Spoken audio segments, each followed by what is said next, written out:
Good evening, everyone. I'm Mamie Yang, the director at the Henry Waldinger Memorial Library in Valley Stream, New York. Welcome to the second concert in this annual series for 2022.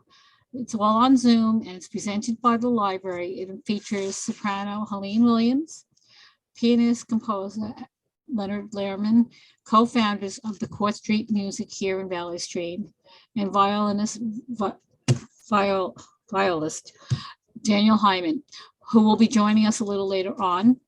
This program is dedicated to Black History Month. This year's programs have been made possible with funds from the Maldeb Foundation and the Professor Edgar H. Lehrman Memorial Foundation, as well as individual contributors, Susan Wechsler, Juanita Smith, who is with us today, Perry Sussman, Lenore Teifer, Donna, who wishes to remain anonymous, and the late Charles Samuel Brown, to whose memory this concert is dedicated, along with the late pianist conductor Mimi Stern-Wolfe, who was a pioneer in programming new music, especially reflecting aspirations of minorities. The library is very proud to have these recitals since classical music concerts have been rather rare during this past few years on Long Island. The 2021 series last year featured the works of 59 composers and enjoyed the company of 27 guest performers, writers, interpreters, composers, and their heirs, writing and calling in from 4 continents. At today's concert, we are pleased to welcome 2 African-American composers whose works will premiere tonight, Kevin Scott and Joseph Jones, and the Mezzo soprano Patrice P. Eaton. One of the pieces premiering tonight was written for her on the text of Amanda Gorman's 2021 inaugural poem, The Hill We Climb. You can see an overview of the program in the link that's being posted in the chat. And I won't do that right now. Okay. There are links to the programs that are posted on Leonard Lehrman's website and viewable on YouTube channel. There are over 1,000 subscribers and over 1 million viewers. You can watch all the pre-recorded music on the program, and I will be posting that in the chat in a second. And you can find the links to all the concerts that happened in 2021 and the schedule for 2022.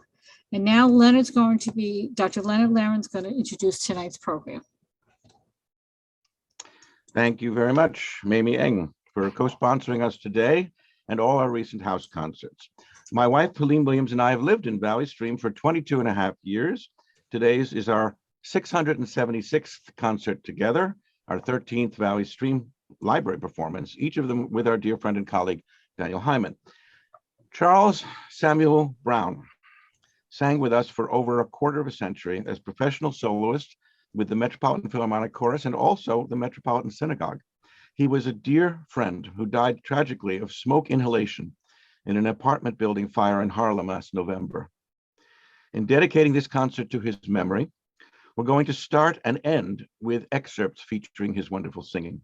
First, there's a short verse from the Alfred Hayes Earl Robinson song, Old Abe Lincoln, recorded with the Metropolitan Philharmonic Chorus at the Bryant Library at a concert in memory of my mother, November 1st, 2015. And then we'll see and hear him as the judge in the opera I wrote with Ellen Frankel, The Triangle Fire, a part that he created in which he inveighs about immigrants in one of the opera's most ironically amusing moments. As the last number in this concert, we'll hear him with Michael Nyman and the Metropolitan Philharmonic Chorus in the finale of Ellie Siegmeister's cantata, I Have a Dream. Now old Abe's eyes were set way back deep in his head. A thinking man. What you didn't need learning to understand what old Abe said. Listen to this. This republic never will be free till the black man's out of slavery, and that made the Civil War. You are new immigrants to this country. Yes, we are from Minsk, Pinsk, and Kovno, Plotzk, Odessa, and Vienna, Chernobyl.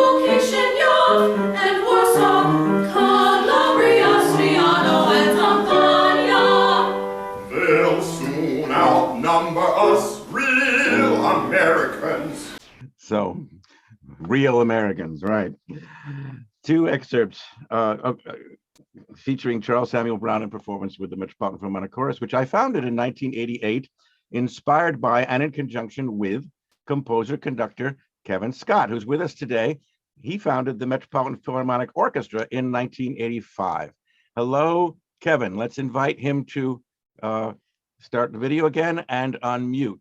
Good. So it's great to see you again, and we're going to hear 5 short pieces of yours today, including 2 world premieres.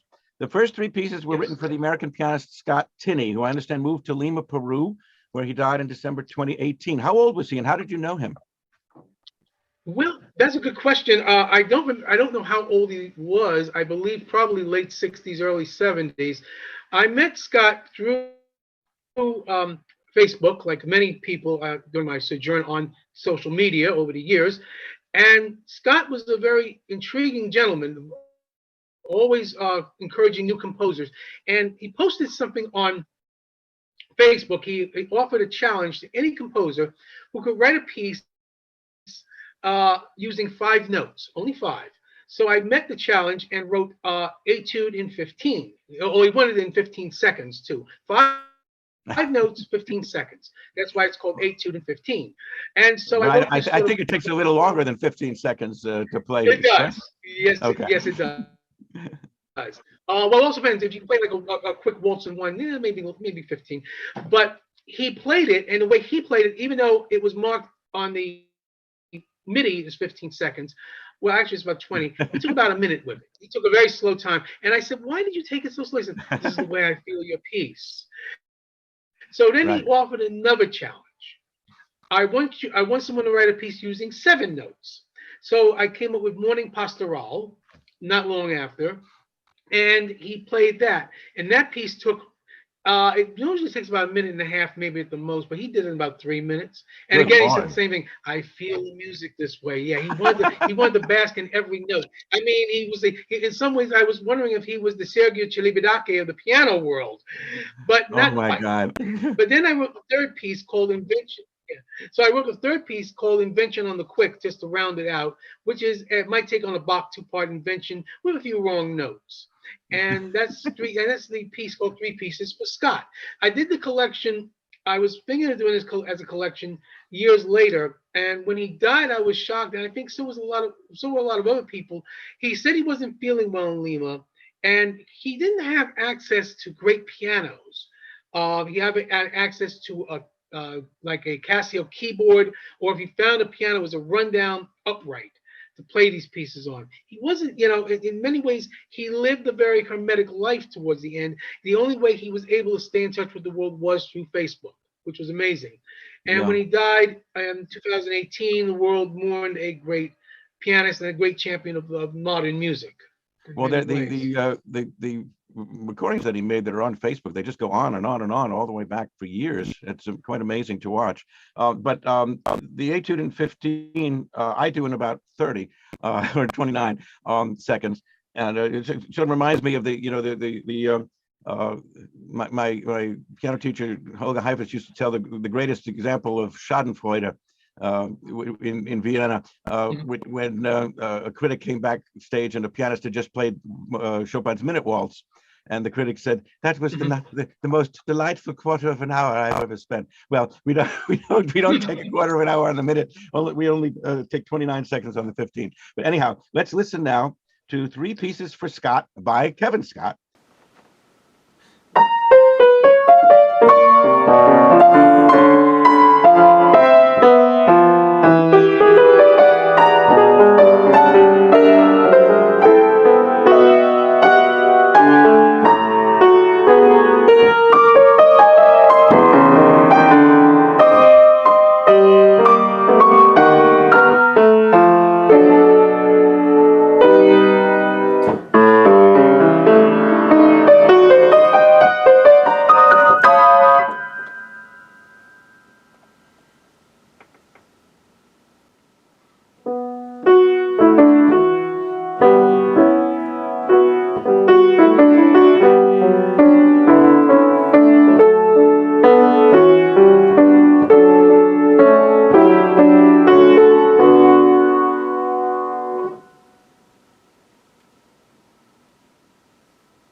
now your world premieres, Kevin. Two pieces you wrote for a pianist who never played them. And I understand that that was in response to a Vox Novus solicitation, an experience that many of us have had. I, for example, wrote a piece for Rob Boise's birthday using the musical letters of his name, but he never programmed it. So I put it on one of our Court Street music recitals. These two pieces of yours are particularly appropriate for these concerts of ours. Our most recent one, January 11th, honored the 225th birthday of Franz Schubert, which was actually yesterday. And our very first Valley Stream Library co-sponsored concert was the Beethoven Semi-Quincentennial in December 2020. So your pieces are titled Schubert's Swan and Ruminations, Homage to Beethoven. Tell us a bit about which music by those two composers inspired your pieces. You need to unmute. You need to unmute, Kevin. There you go. Yeah, I did. Okay. The two pieces, like I said, were written on a call by Stephen Porter, who worked with Doug Da Silva and Robert Voisey for Vox Novus's 15 Minutes of Fame. And he did one before, one I think on Scriabin, and I missed that one. But he did one on, oh no, it was Chopin, I'm sorry, Chopin. So he wanted to do one on Schubert and one on Beethoven. So when I saw this, I said, this is a challenge. Let me try it. So in doing the Schubert, which I call Schubert's Swan, I wrote down in my program notes, the leader of Franz Schubert has long been a wellspring for my creativity. And in Schubert's Swan, I allude to the accompaniments of two of his songs. His setting of Schwanengesang, Deutsch number 318, which is unrelated to Schwanengesang, the Swan song, the cycle that his publisher put together. And the chorale is a variation on the four chords that open and close the Doppelgänger. So I've always admired. This is a great piece of this is where Schubert was venturing. The Heine songs is where he's literally venturing into Wagnerian territory. I'm sorry, was I breaking up? So Schwanengesang, meaning Swan Song, was actually, I think, not the title that Schubert gave to those songs. They were published posthumously. That's right. His publisher did. And the Heine song that you mentioned is part of that. Okay. And what about the Beethoven? As for the Beethoven cycle, which I wrote, Ruminations, I wrote down a contemporary composer's tribute to and contemplation of Beethoven's piano sonatas and other compositions, several of which are quoted in some quasi variation way. Predominantly, you'll hear the Opus 111, the last piano sonata Beethoven wrote, the da-dum, ba-dum, that opening, and of course the ragtime part in the variations of the second movement. But you'll also hear allusions to the Waldstein Sonata, Les Adieux, the Pathétique. You'll also hear an allusion to the cadenza, the opening cadenza of Beethoven's Emperor Concerto, and a couple of other. You have to listen very carefully to hear those things, because they're kind of masked and vary considerably. And the idea was to mask and try to make it still my own voice. Huh? Very good. Okay, so now let's hear the world premieres of Schubert's Swan and Ruminations, Homage to Beethoven by Kevin Scott.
So thank you again, Kevin, for all you've done and do.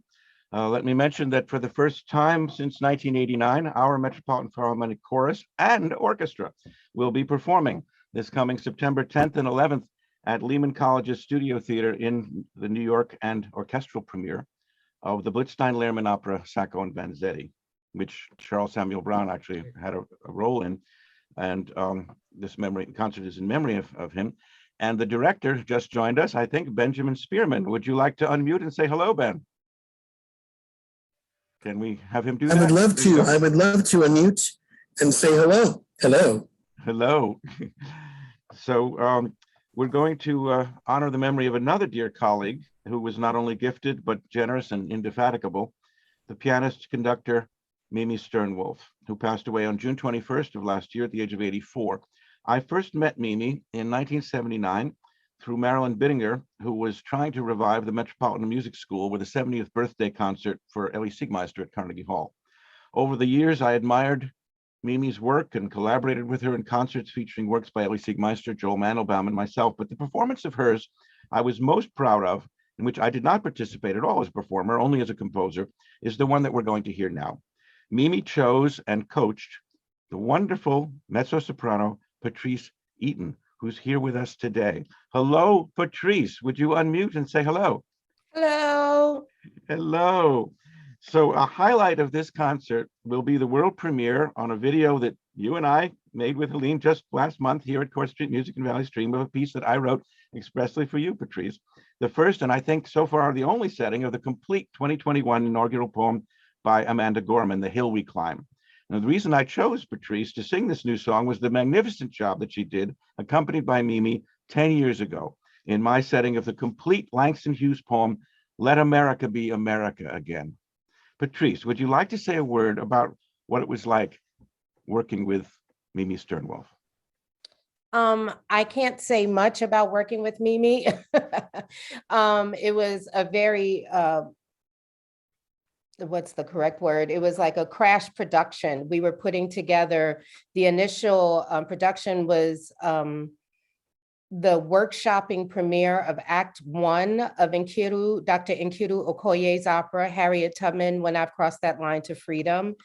And Mimi just called me up one day and she was like, listen, I'd like to add this piece to the beginning of the program because it was for Dr. King's weekend. It was January 15th when we did that. And she was like, would you mind, singing this piece? And I was like, well, let me see it. Sure, I guess so. I've always been pretty adventurous as a singer. So growing up in a house, a family of musicians, and we do a lot of contemporary music, I was like, yeah, sure, fine, I'll do it. It was quite an undertaking. Tell us about your mother, Patrice. That she's Oh, we're not going to discuss my mom today. But the music was quite an undertaking, and we did it. We rehearsed it. It took several, it was about 3 or 4 rehearsals in the midst of getting the opera together, and we did it. And since I I was blessed with older parents, I understood Mimi's work ethic and the necessity to rehearse and get it together. So that's what we did. Yeah, well, you did a beautiful job. The priest did have another performance by a very well-known singer whose name I won't mention, although she's going to be heard at Carnegie Hall this month, as a matter of fact. But she didn't do nearly as good a job as you did. You did a terrific job, and yours is the classic, yours is the definitive performance, and that's what we're going to hear right now. Let America Be America Again by Langston Hughes and Leonard Lehrman, sung by Patrice Eaton, accompanied by Mimi Stern-Wolfe at St. Mark's in the Bowery in Manhattan, January 15th, 2012, subtitled for this concert.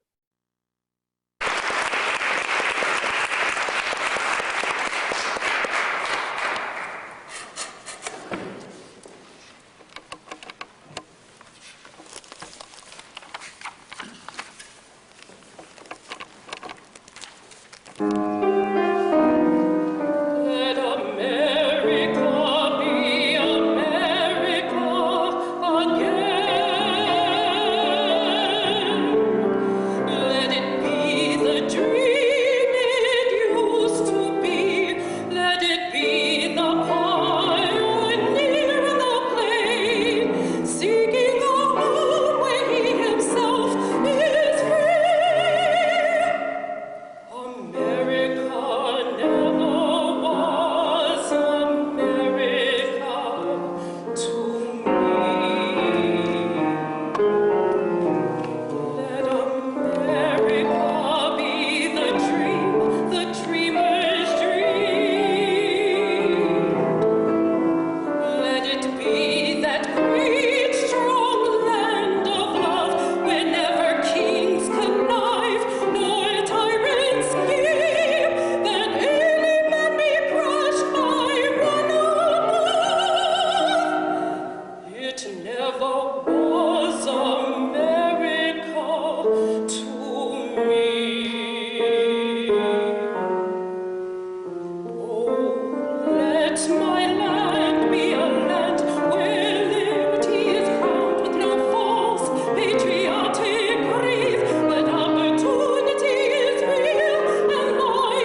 Only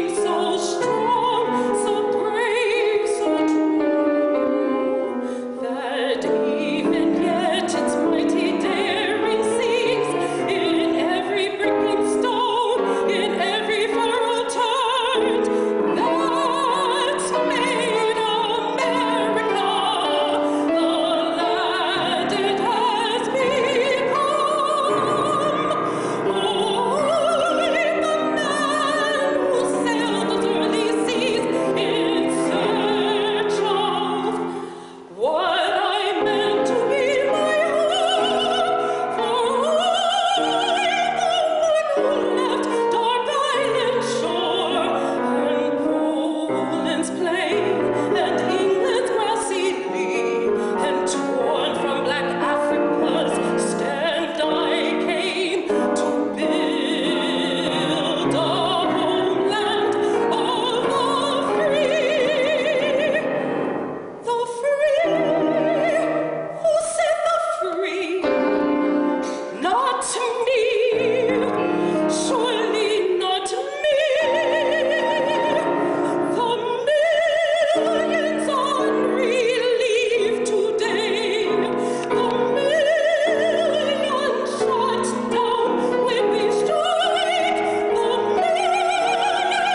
Well, thank you, Patrice. You get another virtual hug. And now, thank you also, Langston Hughes. We'll be hearing two more works by him later on. And thank you, Mimi Stern-Wolfe. So, Patrice, we'll come back to you in a little bit for the Amanda Gorman premiere. But first, I'd like to introduce and welcome our second guest composer today, Dr. Joseph Jones, except he's not here. I don't know where he is. I just left messages on his answering machine. He said he would be here. But it was Kevin Scott who introduced me to him, and I found his credentials very impressive on his website. We enjoyed talking with him. He sent us music for violin, viola, and piano, two excerpts from which we're going to be hearing today. Dan Hyman is here with us now. Dan. So let me ask Dan to speak about what it was like and what you found intriguing working on these two pieces that we'll hear you play. Sure, glad to. So, so far I've only encountered Joseph a couple of times over the phone. I played for him and heard his coaching and comments. I've enjoyed learning his work for viola and for violin. When I encounter the writing of a composer such as Bach or Mozart or Dvorak, who not only loved to play the viola but knew how, then it's always gratifying that these composers wanted the instruments, either viola or violin in this case, to sound good and knew what was graceful and could be played smoothly and achievably. So I find that in every measure of the works that we've done, and I've really enjoyed learning them. So let's hear these two short pieces by Joseph Jones, both composed in 2020. The world premiere of the Saraband from the Partita for Solo Violin, Opus 24, and the slow movement from the Sonata for Viola and Piano, Opus 33.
those were two middle movements from two larger works by Joseph Jones, the first of which has never been performed before, the Partita for solo violin. And he called that movement a saraband, but saraband is in 3/2 or 3/4, and this was in 6/4. It was more like a slow barcarolle.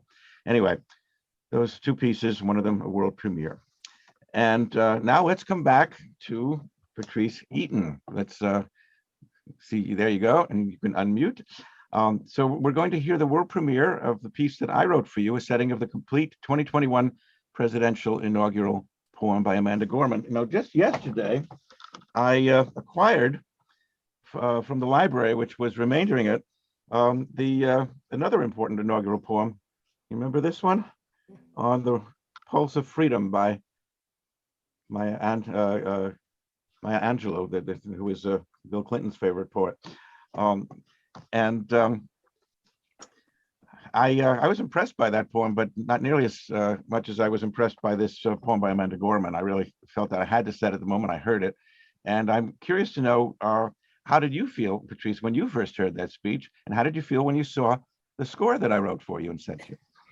Well, when I first heard the poem, I think I had to read it a few times after seeing Amanda speak, because I was more entranced with the fact that this young Black woman was standing up there. I mean, this was, excuse the expression, but not an old head, but a young woman who has an old spirit, who had a lot of nerve, you know, which is very uncommon. I mean, we have a lot of old spirits, but it's not a lot of old spirits who are given the opportunities that Amanda had been given that day. And so she was just very powerful, just to see her, this young, beautiful chocolate woman standing up there, you know, speaking on behalf of a community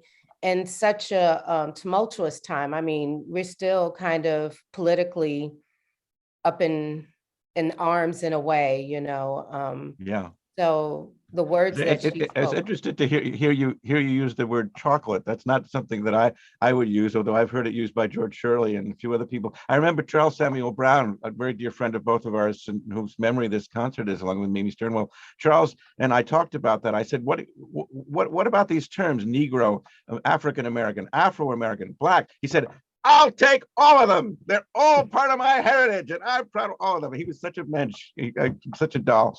Miss him so much.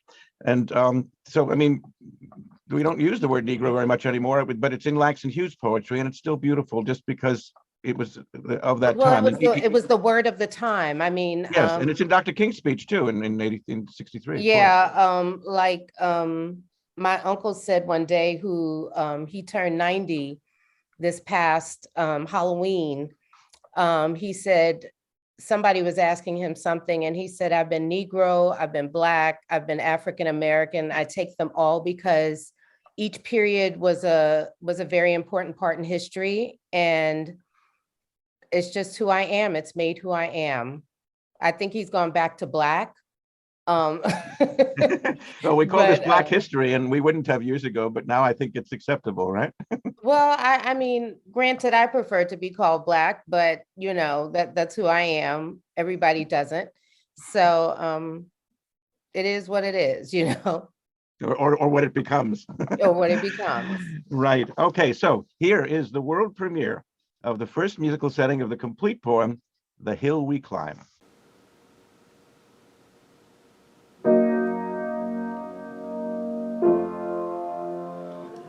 When day comes, we ask ourselves, where can we find light in this never-ending shade? The loss we carry, or sea we must wade.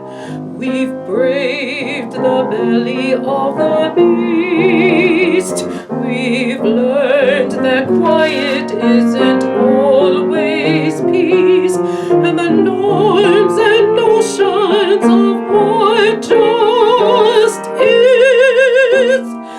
is it always justice?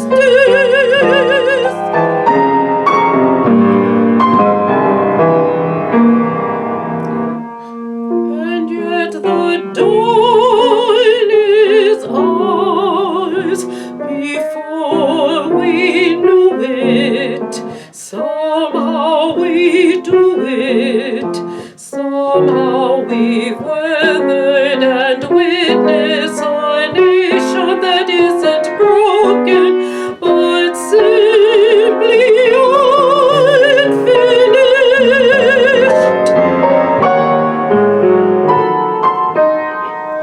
We, the successors of a country and a time where a skinny black girl descended from slaves and raised by a single mother can dream of becoming president, only to find herself reciting for one.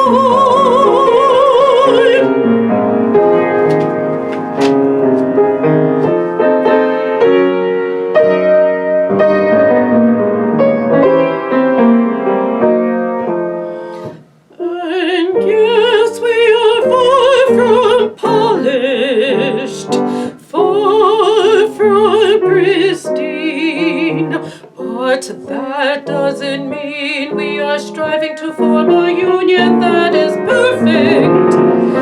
We are striving to forge a union with purpose, to compose a country completed to all cultures, colors, characters, and conditions of life.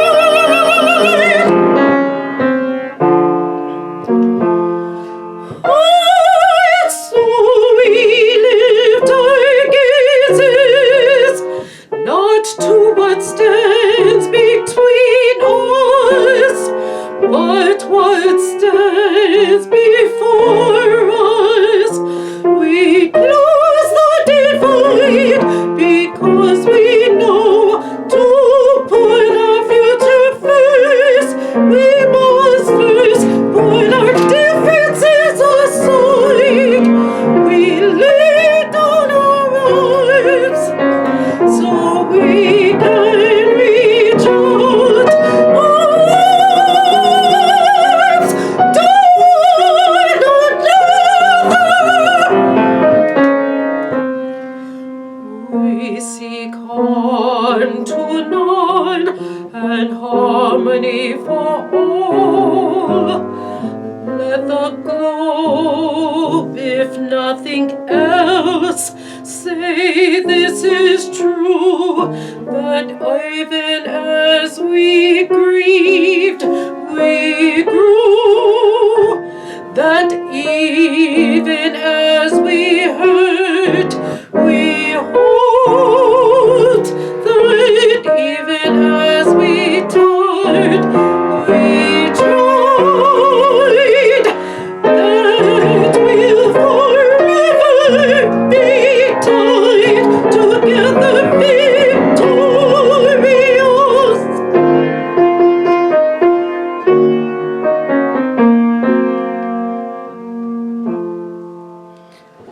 Not because we will never again know defeat, but because we will never again sow division. Scripture tells us to envision that everyone shall sit under their own vine and fig tree, and no one shall make them afraid. If we're to live up to our own time, then victory won't lie in the blade, but in all the bridges we've made. That is the promise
and delaying democracy, and this effort very nearly succeeded. But while democracy can be periodically delayed, it can never be permanently defeated. In this truth, in this faith we trust, for all we have our eyes on the future. History has its eyes on us. This is the era of just redemption. We feared at its inception. We did not feel prepared to be the heirs of such a terrifying hour. But within it we found the power to author a new chapter, to offer hope and laughter to ourselves.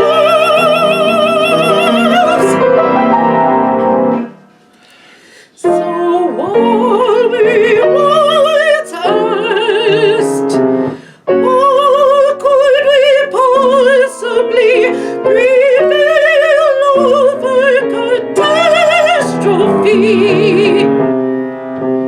Now we assert, how could catastrophe possibly prevail over us? We will not march back to what was, but move to what shall be. A country that is prosperous, benevolent but bold, fierce and free. We will not be turned around or interrupted by intimidation, because we know our inaction and inertia will be the inheritance of the next generation. Our blunders become their blunders. But one thing is certain, if we merge mercy with might, and might with right, then love becomes our legacy, and change our children's birthright.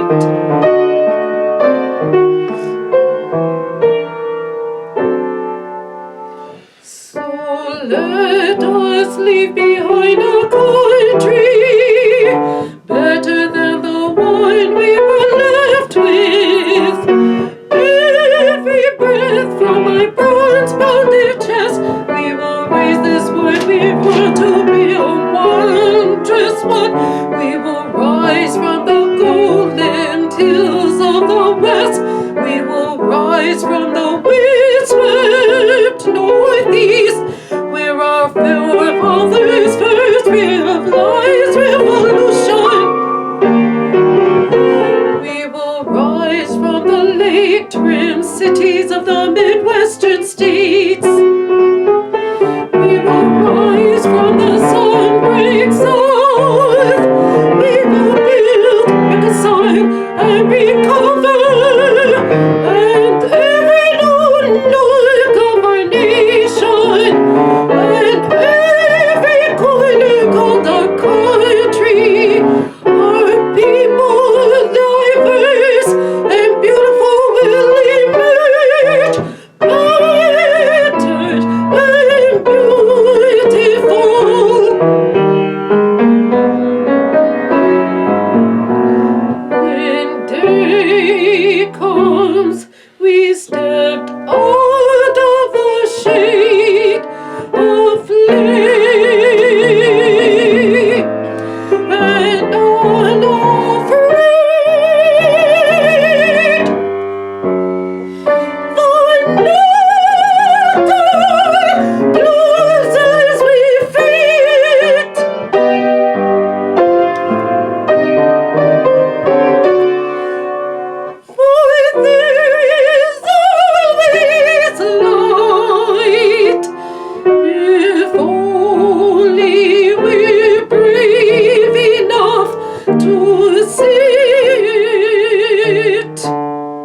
I just got a lovely message from Kevin saying, are you planning to orchestrate the work? It's quite powerful and lends itself to a fine orchestration.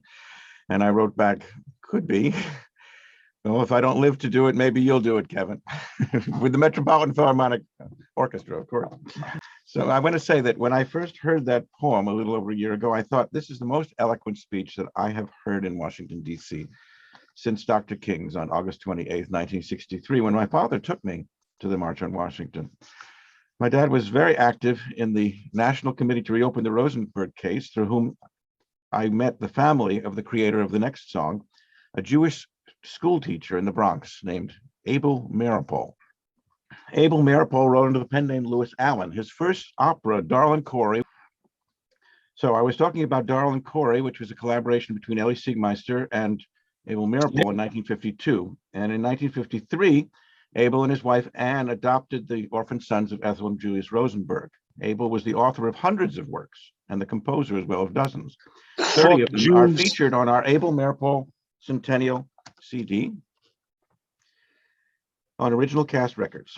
But his most famous work, Time magazine called The Song of the Century in 1999. It's a 1939 song about lynching in the South, which Billie Holiday made famous, though the first one to sing it was actually Abel's wife, Anne. We're going to hear a performance now of it by my wife, Helene Williams, from the 2007 Green Party's New York Green Fest at Alfred University.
So I think we just experienced something that happens when we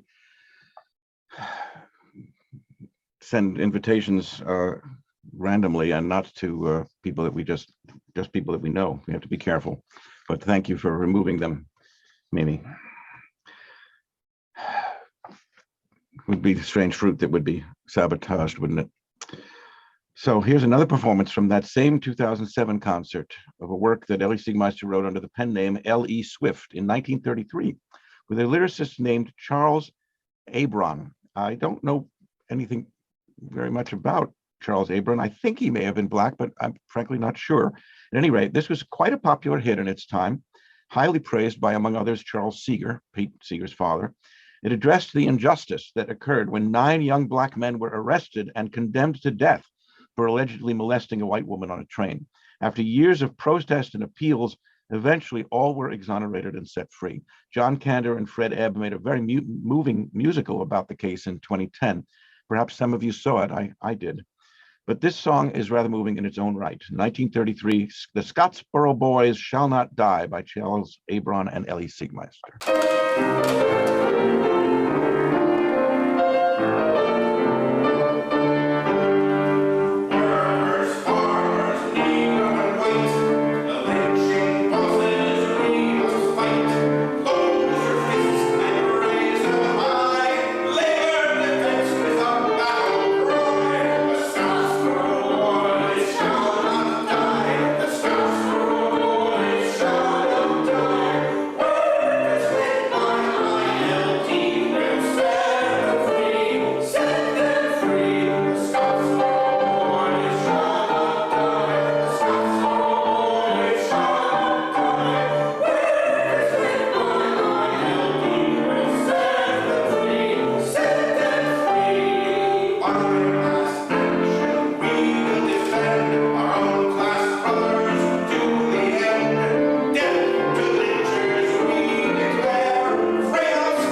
So I promised you two more works by Langston Hughes. Here's one of them, a song he wrote with Ellie Siegmeister while they were working on their Pennsylvania Opera Commission, their commission from the Pennsylvania Opera, an operetta, The Wizard of Altoona. I don't think that this piece was ever performed publicly during their lifetimes. I discovered it in Ellie's papers at the Library of Congress, and Helene sang it at our wedding, July 14th, 2002. That's the performance we're going to hear now of Yes, No, or Maybe.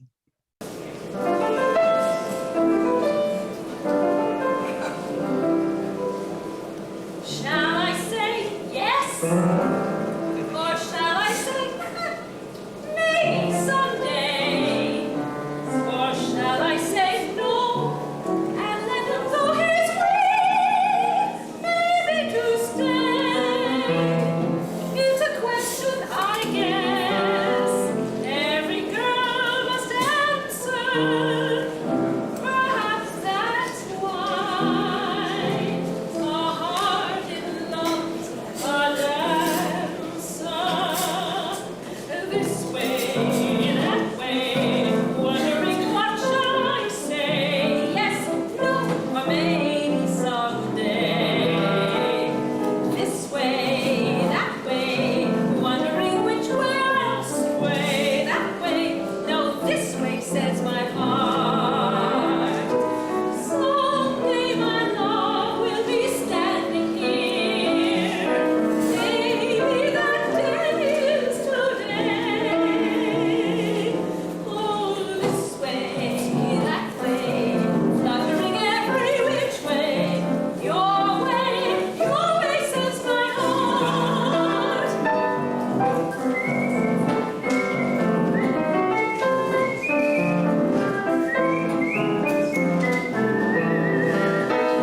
This way, that way, fluttering every which way. That way, no, this way, says my heart. Someday my love will be standing here. Maybe that day is today. Oh, this way, that way, fluttering every which way. Your way, says my heart.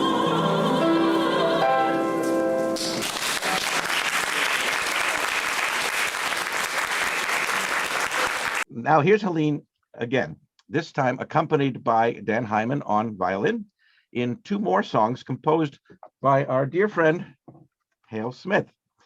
The first one on another Langston Hughes text, and the second one on a rather well-known poem by Carl Sandburg. These are actually numbers 2 and 3 from 5 songs for soprano and violin that Hale wrote, and which I think were premiered back in 1995 at Freeport Library by Lenora Eve and Patricia Sadowski on a Leica concert for Hale's 70th birthday. Hale was there with his wife, Juanita, and Juanita was with us earlier. Is she still here? I hope. Can we get her to, yes, I see she's there. Can we get you to start your video and unmute? Ask to unmute, yes. Juanita, can you do that? We would love to see you again. We saw you earlier. There you go. We can hear you now. If you start your video, we can see you as well. Yeah, well, it says we can't start your video because the co-host hasn't. Let me see. Ask to start video. That should work. There you go. Okay. Mm-hmm. Just hit start video. Can you do that? I did. Yeah, there you are. Great to see you, my dear. Thank you. Same here. How are you? I think you said you wanted to introduce some friends of yours and Hale's. Are they with us? Oh, well, I saw Kevin. I don't know whether he remembers. It's been so long since we saw each other. It's got to be 20 or 30. It's got to be 30 years or more that I last saw Kevin Scott. And it's been quite a while, Juanita. But I saw you. I've seen you here. Huh? It's been more than 30 years, I think, since I last saw you. Yes. A long time. And I just met Patrice. I knew her cousin. Her cousin? Uh-huh. Yeah, her cousin, she is. Patrice, do you want to unmute and also come on video again and say hello? Can you do that? There you go. You have to unmute. There you go. I'm sure Patrice is familiar with Hale's songs. Very familiar, especially those that he arranged for Kathleen Battle. Yeah, so they've been well performed. I have to give him credit. Well, anyhow, I'm interested to listen to Helene do these songs with the violin. So yes, we worked very hard on them and had made multiple takes, and I hope you're going to be satisfied with them as we are. So here now are two songs by Hale Smith: After Many Springs on a text by Langston Hughes, and Fog on a poem by Carl Sandburg.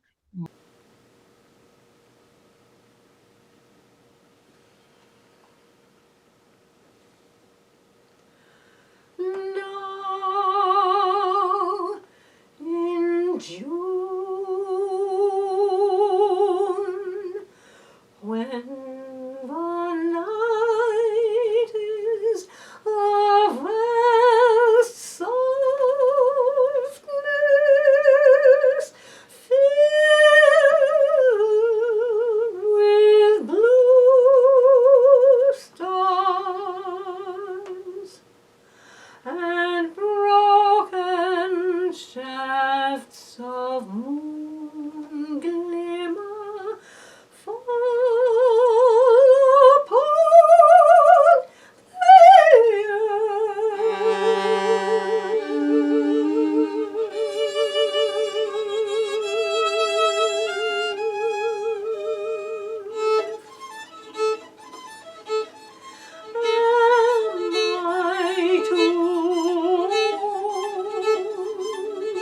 to see the fairies dance.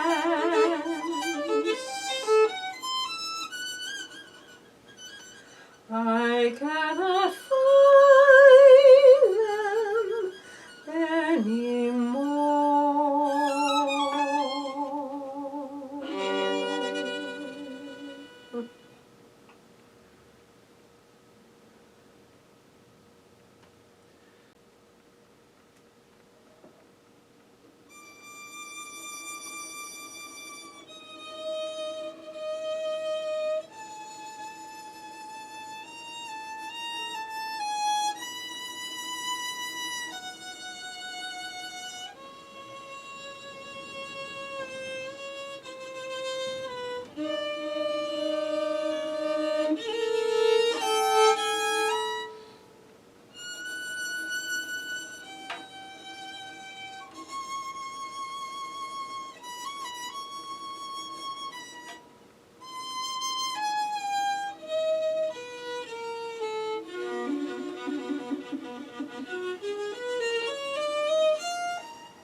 What I remember most vividly about that 70th birthday concert I organized and produced with Hale Smith was there were these settings of his, including Langston Hughes. And then there was the Hughes cycle Ellie Siegmeister had written for Bill Warfield entitled The Face of War, which we had Ivan Thomas sing.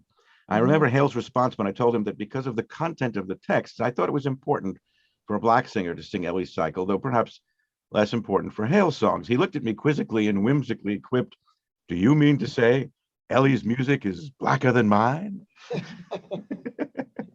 But as I was saying to you the other day, Juanita, it just shows that Black history is not meant just for Black people. It belongs to all of us. Dr. King put it so eloquently. He said, he spoke of many white brothers and sisters who have come to realize that their destiny is tied up with our destiny. And we'll come back to his speech in a moment. But first, I want to share with you a video we just made of a civil rights song by Edith Siegel. We had recorded, Helene and I recorded on an album called Songs of Conscience back in 1990. 3 civil rights workers, 1 Black, 2 white and Jewish, were arrested, released, and then ambushed and murdered while trying to register voters in Philadelphia, Mississippi in 1964. Edith wrote this song in 1974. Here's a flyer that her husband, Sam Kamen, made for it. You can see Goodman, Schwerner, and Cheney. 15 years later, in 1989, Edith asked Helene and me to record it, along with several other songs of her that she had written. And she said, "I want you to record my songs before I go." And we said, "Where are you going, Edith?" And she just smiled. But I remember when Bill Kunstler, considerably younger than she, passed away not too long before she did, I remember her complaining, "Everybody dies." I always say that. Remember Edith when anybody dies. But we sing this in remembrance of her, also in the realization that only by sticking together and remembering those who have done so, Black, white, Gentile, Jew, as she puts it, can we achieve what was accomplished in Dr. King's home state of Georgia early last year in the joint Warnock-Ossoff campaign that finally recaptured the U.S. Senate from the grip of reactionary Republicans. Tell It On and On by Edith Siegel.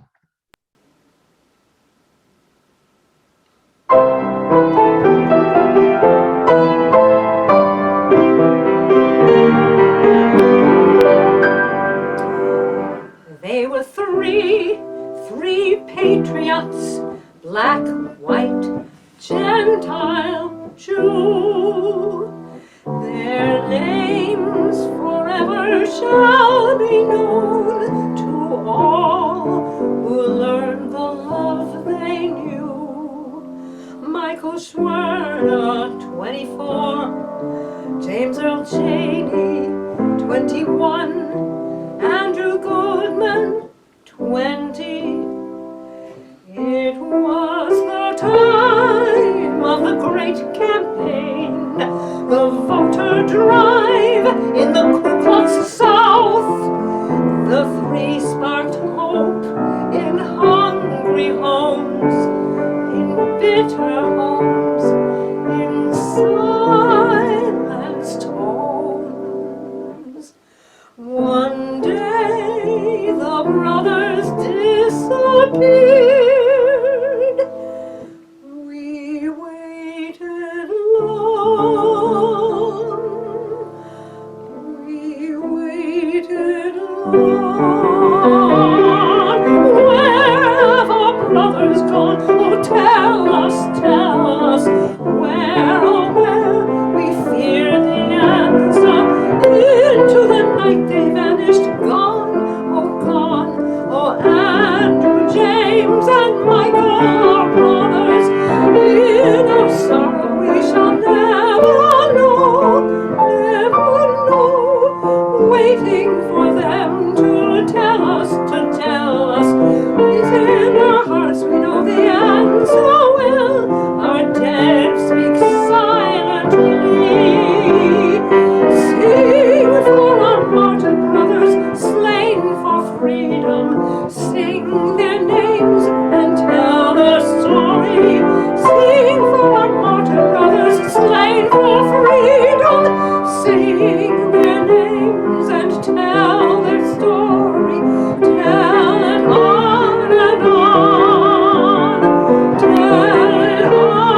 Indeed. Tell it on and on.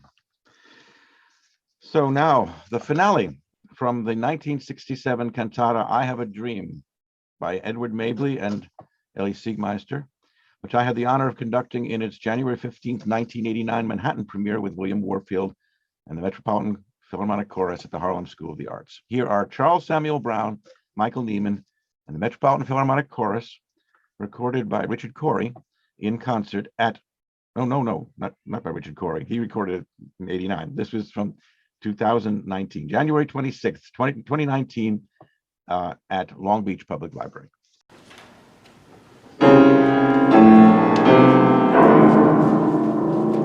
We have all come here in search of freedom. I am not unmindful that some of you have come out of great trials and tribulations. Some from narrow jails, some from areas where the quest for freedom has left you battered by persecution and brutality. But do not despair. Go back to Mississippi, go back to Georgia, go back to the slums and ghettos of our northern cities, knowing that this can and will be changed. I say to you, my friends, even though we face the difficulties of today and tomorrow, I have a dream.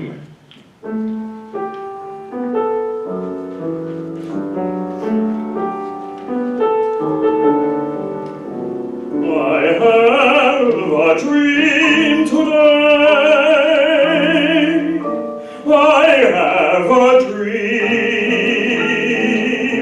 I have a dream that one day every valley shall be exalted, every mountain made low.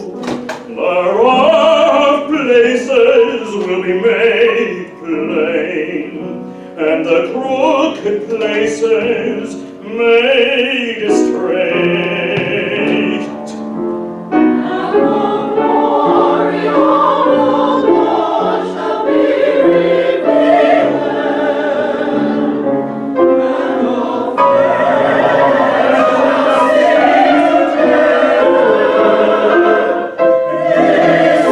This is our hope. This is our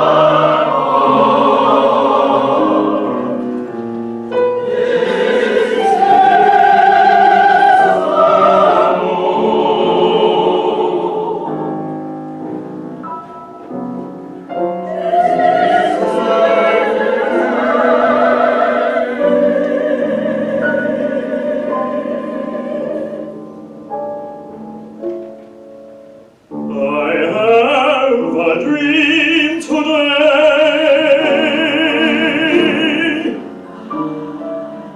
I have a dream that our children will live in a land that will judge them for what they are. Not by their color, not by their creed, by their character only shall they be judged.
I have a dream.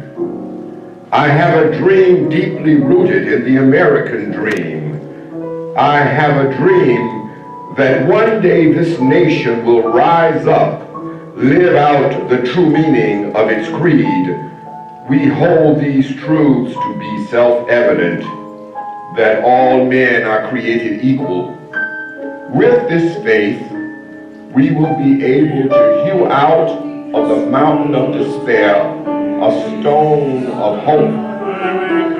With this faith, let us work together, pray together, struggle together, go to jail together, stand up for freedom together, knowing that one day we will be free.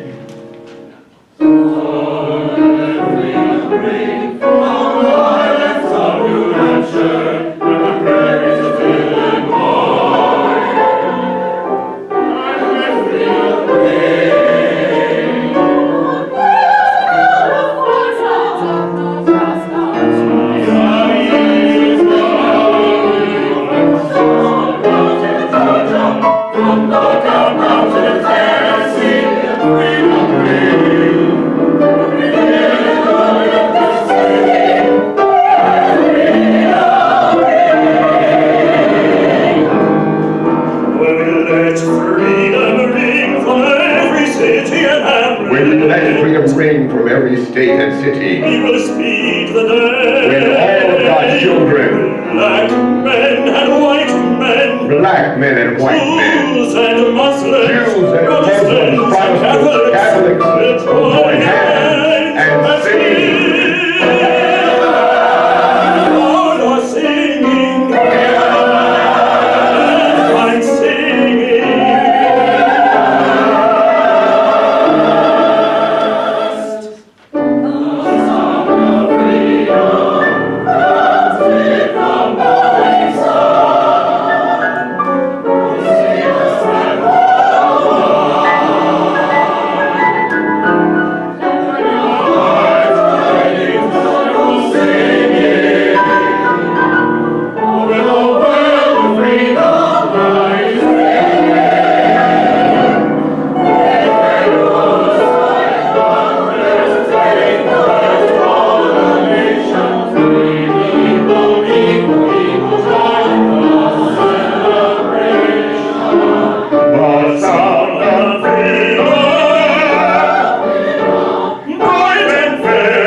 Yes, in memory of Charles Samuel Brown.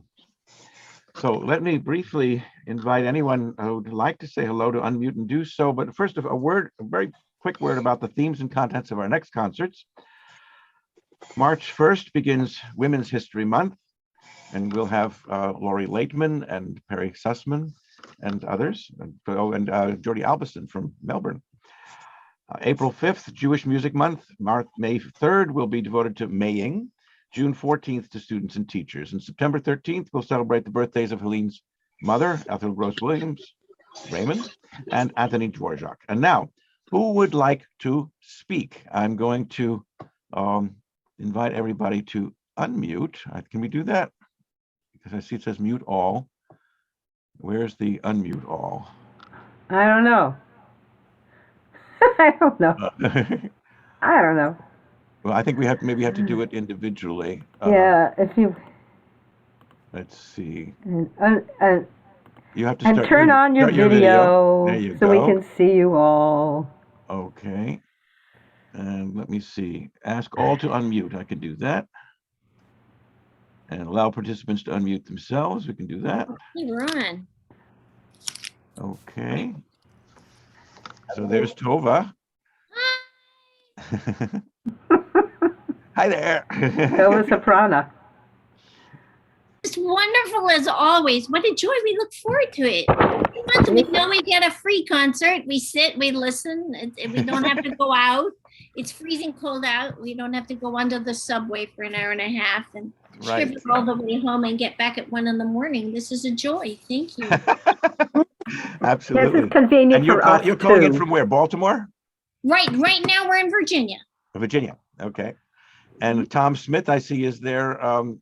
If you want to unmute, we can hear you. And Glenn Becker is there in Florida. Glenn, we're looking forward to seeing you in 2 weeks.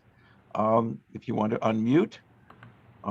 There's somebody named Lenny. I don't know who that is. I bet you that's Eleanor Gould. Yes. It is. Yes. Hello, Eleanor. Good evening. Can you start your video, Eleanor? Yes, it's very late. It's morning here already. After midnight, right? Yeah. You're calling in from where? Speyer? Yes. In Germany. Okay. That's pretty good. We got one from Australia and one from Germany. Good. Yeah. Good. Alex is here, or his image is here. I don't know if he's still here. I think he is. And Mark Wasserstrom is calling in from Kansas City. He doesn't like to say hello, but we like to say hello to him. He's my classmate. Alex, hello. You're still there. Great. So Alex sent me a little note as we were getting bombed, congratulating us on keeping our cool. And I said, have you had that experience in Australia? And he said, no, thankfully not. But I don't know. This is the first time that we've had that experience. We've heard of people having it before, so we weren't totally unprepared. But very grateful to Mamie for taking the matter in hand and removing the people that were involved. We don't know who they were or how they got here. Let's see, Eleanor. We can see your lamp, but we can't see you. Can you adjust your camera a little bit so we can see? There you go. Hey. When your head is in front of the lamp, we can see your face because it's just the lighting. Yeah, there we can see you. Great. Good. Welcome. Thank you for coming. Glenn, are you there? I see. Yes, thank you. And I do look forward to seeing you both later this month. Right. His eyes are blinking. That's how you can tell he's there. Right. Okay. And let's see. Robert Jones sent us a note before, but I don't know if he's still there or that's just his image, his avatar. I'm still here. Oh, good. You want us to start your video, and then we can see you. My video isn't working very well. It's on the fritz. We saw you before. Oh, well, I'm on a new device. Oh, okay. Sorry. It's all right. Where are you calling in from? I'm calling in from Minnesota. Oh, for goodness sake. So really, that's great. Is it as cold there as it is here? Probably colder. It was warm today. It was in the mid-20s, low 30s. Well, I miss Baltimore, though. That's where I'm from. Uh-huh. And you came to us via Kevin Scott, is that right? Yes, that's right. So how do you know Kevin?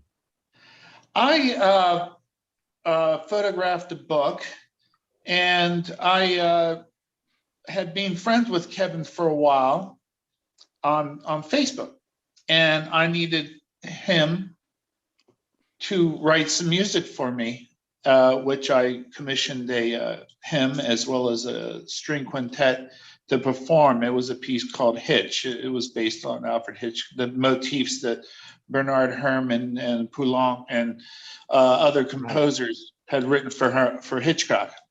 Did you know Herrmann? No, but I know his daughter Dorothy. I see. I'm younger than I seem. I'm in my 50s, and I know Dorothy. She's a wonderful person. I'm forgetting something. Bernard Here. Herrmann, what's the connection, please? Can you tell us what's the connection between Herrmann? He was Poulenc and a close Hitchcock? associate of Elie Siegmeister, and I think Mike, Kevin's very close friend, Mike Snell, through whom we know him actually, was a very strong admirer of Benny Herrmann and talked about him all the time, wrote program notes for his albums and things.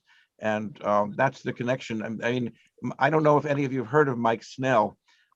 He was an amazing character. I have a whole box of correspondence and recordings that he sent me. I call it Mount Snell. He made it his specialty to help in the careers of Black musicians and also film composers. And he brought Kevin Scott to us, actually, when we were doing E.G., A Musical Portrait of Emma Goldman in December of 1987. That's when I first met Kevin and Mike Snell. Mike had been sending recordings of various things to Ellie Siegmeister and to Robert Sherman at WQXR. And then he started sending them to me. And I said to Ellie and to Bob Sherman, who is this Mike Snell? And they said, well, we don't know. He just keeps sending us these recordings, you know. And then he turned up at the performance that we did at a Jewish Currents event in December of '87. He turned up with Kevin Scott and met Ellie Siegmeister for the first time. And then the two of them were just inseparable and did many, many things. And Kevin's Metropolitan Philharmonic Orchestra was what inspired the creation of the Metropolitan Philharmonic Chorus. And we miss Mike very much. He died a few years ago, but we think of him all the time whenever Bernard Herrmann or Jerome Ross, who is also a good friend, are mentioned. And sorry, Kevin wrote that he had to go, but he was, somebody wrote me, what is the connection between Poulenc and Hitchcock? There's no connection between Poulenc and Hitchcock. What are you talking about? The connection is, can you hear me? Yes, we can hear you. There's a piece, and I don't. Oh gosh, I'm drawing a blank on the name of it, but it's kind of a perpetual motion for piano piece that's played in the movie Rope. Oh, okay. And Okay. A few of the notes show up in Kevin's piece. Oh, well, I didn't know that. I'm glad to learn that. Yeah. Okay. I knew about the Bernard Herrmann connection to Hitchcock. I didn't know that there was also a Poulenc Yes, strangely, in Kevin's piece, he has a little refrain that to me sounds like it's taken from Max Steiner's score for The Big Sleep. Yeah, well, wonder Steiner if was that's another film composer that Mike was very keen on. Yes, Helene. Did you notice that if you try to raise your hand, the new version of Zoom will supply a hand that's sticking up there? Okay, it seems to me that Kevin is the great sampler. Kevin will find little pieces and sample them in some of his own, and it's. But anyway, sorry. Goodbye.